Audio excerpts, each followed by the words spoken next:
Hi guys, sa video na to is magko-convert po tayo ng PDF to Word for free.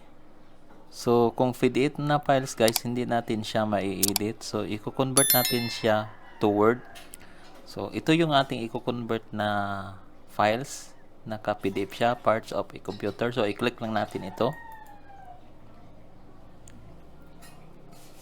So ayan.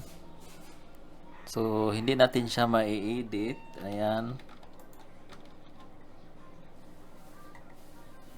So, i-convert natin siya to Word. So, close lang natin ito. And then, open lang po tayo ng Word. So, ang version ng aking Microsoft Word is version 2013. Ayan. So, open lang natin ito. Ayan, then click lang natin itong maximize. So, ang gagawin natin guys is yung PDF na files, ito. So, i-drag lang natin. Ayan. So, i-click lang natin itong OK.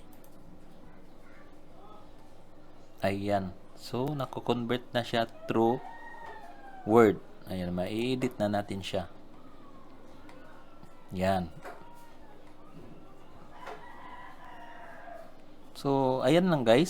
Sana may natutunan kayo sa aking video. Don't forget to subscribe, like, and share this video.